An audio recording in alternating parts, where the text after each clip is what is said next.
This program produced by Union Pacific Railroad.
Union Pacific Railroad is always on the lookout for a new procedure or tool that will make our job safer and more economical. When a new tool or procedure is found, it is our job to evaluate, test, and approve or disapprove that particular job or procedure. Recently, proven technology for repairing piping and tubing has been identified, tested, and proven valuable to our mechanical forces. Standard-sized piping found on freight cars, locomotives, or railroad facilities can be easily installed and repaired using this new device. This device is the Lokring Pipe Fitting Application System. The Association of American Railroads has granted conditional approval to Lokring for use on freight cars in interchange service. This system presents an easier and more economical method for repair and replacement of freight car and locomotive associated piping. It may also be used to repair facility and machinery piping and tubing, regardless of use: water, air, hydraulics, gas, or petroleum. There are many benefits to the Lokring device. Freight car repairs can be made in any location without setting the car out of a train. No heat is required in the repair process. Therefore, no heat-affected zone is produced. There is no welding involved.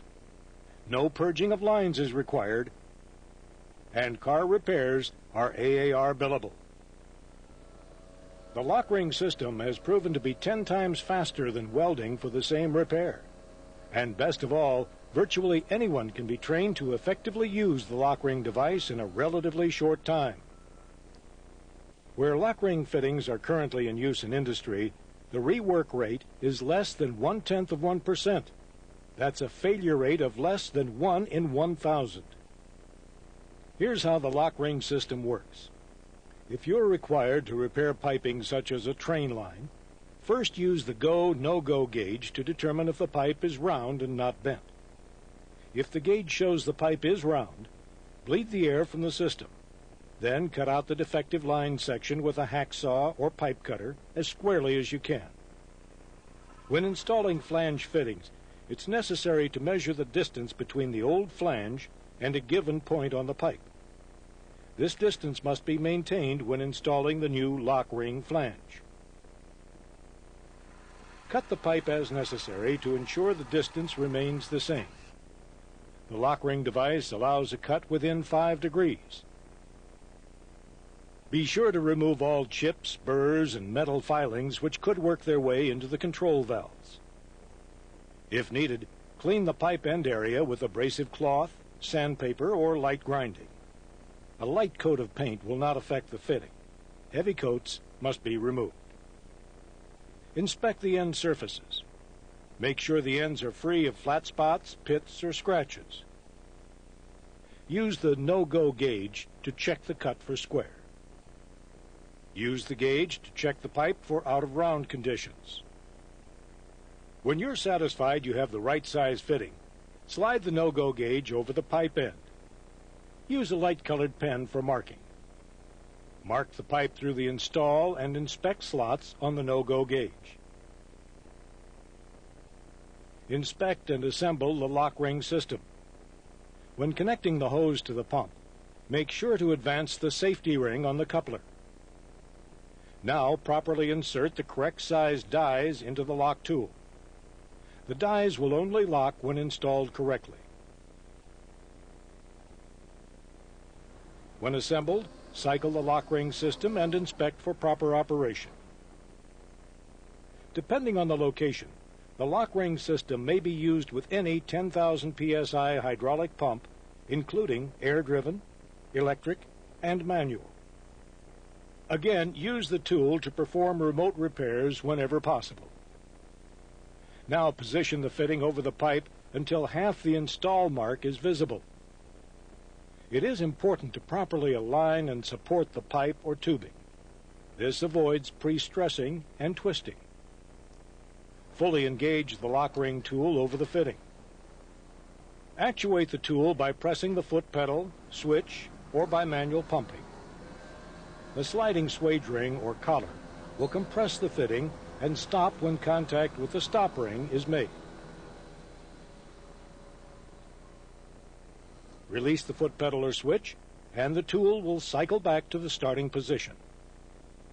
To verify the Lokring connection, visually inspect to make sure that the fitting body protrudes from underneath the swage ring.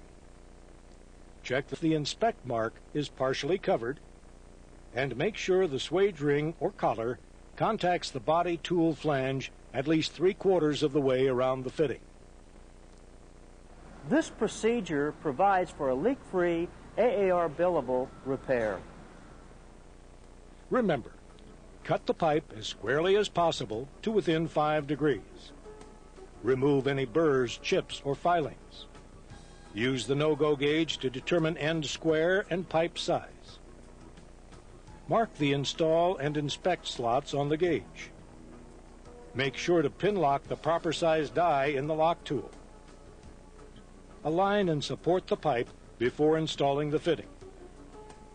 Properly place the Lokring fitting in the device and actuate the Lokring system until the swage or collar meets the body flange. Remember to make the 3 visual inspections. The fitting must protrude from under the swage ring or collar. The swage ring or collar must contact the body flange, and half the inspect mark must be visible. The Lokring fitting provides for safe and economical repairs to both pipe and tubular fittings. Your ability to set up and use this system will result in improved customer satisfaction, a quicker repair to the freight car, and a more reliable repair.